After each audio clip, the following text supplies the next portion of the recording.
महाभारत में कर्ण की जीवन कथा। दरअसल कर्ण ही एक ऐसे सर्वश्रेष्ठ योद्धा थे जिन्होंने विपरीत परिस्थिति के बावजूद खुद को एक श्रेष्ठ योद्धा के रूप में स्थापित किया था, और वह भी धर्मसम्मत रूप से।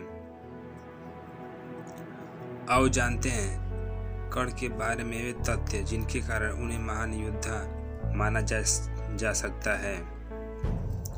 अर्जुन का साथ देने के लिए जगत के स्वामी थे, लेकिन कर्ण का साथ देने के लिए दुर्योधन ही था।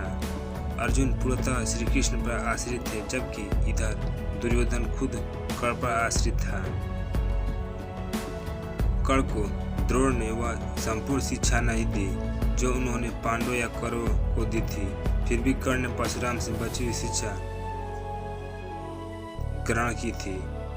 यदि कर्ण अर्जुन के बराबर योग्य नहीं होता तो भगवान परशुराम कर्ण को शिक्षा देने के लिए तैयार नहीं होते।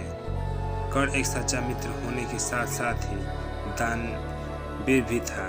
स्वयं भगवान श्री कृष्ण इस बात की पुष्टि करते हैं कि कर्ण से बड़ा दानी कोई नहीं। कर्ण जब यह जान गया कि मेरी माता कौन है और मेरे भाई कौन है, तब भी उसने मित्रता का धर्म निभाया।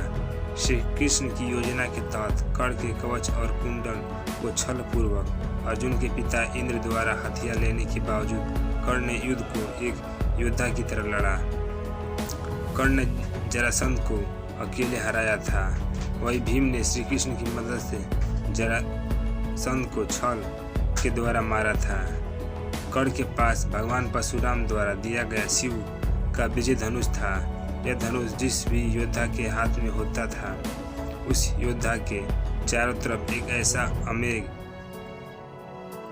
घेरा बना देता था जिसे भगवान शिव का पशुपास्त्र भी भेद नहीं सकता था। कर्ण को महाभारत में तब तक नहीं मारा जा सकता था जब तक कि उसके हाथ में वह धनुष था। कर्ण ने कुंती को वचन दिया था कि वह उनके 4 पुत्रों की जान नहीं लेगा, लेकिन वह सिर्फ अर्जुन से ही युद्ध करेगा। युद्ध के दौरान ऐसे कई मौके आए भी जब कर्ण का सामना भीम, युधिष्ठिर, नकुल और सहदेव के साथ हुआ। वह चाहता तो उन सभी को मार सकता था, किंतु उसने ऐसा नहीं किया, क्योंकि एक योद्धा का वचन ही उसके लिए सर्वश्रेष्ठ होता है। जिस द्रुपद को 105 भाई मिलकर जीत नहीं पाए, उसे कर्ण ने दिग्विजय के दौरान अकेले ही हराया था। प्रागज्योतिष का राजा भगदत्त, जिसे राजसूय यज्ञ के दौरान अर्जुन नहीं हरा पाए थे, उसे भी कर्ण ने हराया था। अश्वसेन बाण का संधान दोबारा न करना, यह भी श्रेष्ठता का प्रमाण है।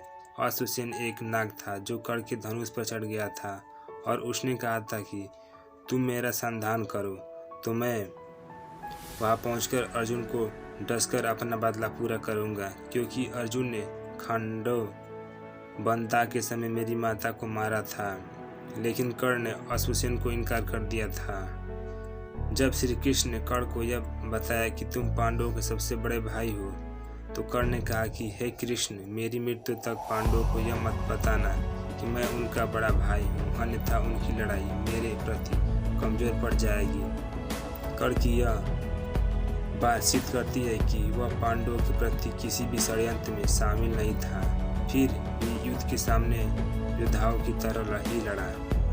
जब कर्ण के बाणों के प्रहार से अर्जुन का रथ कुछ इंच पीछे चला जाता है और श्री कृष्ण उसकी प्रशंसा करते हैं, तब अर्जुन कहता कि मेरे बाणों से कर्ण का रथ कई गज पीछे चला गया, तब आपने मेरी प्रशंसा नहीं की।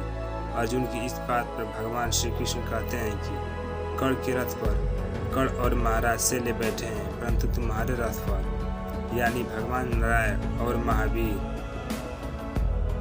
हनुमान बैठे हैं, तब भी कर्ण ने तुम्हारा रथ पीछे धकेल दिया। सोचो, यदि महावीर हनुमान नहीं होते तो क्या होता।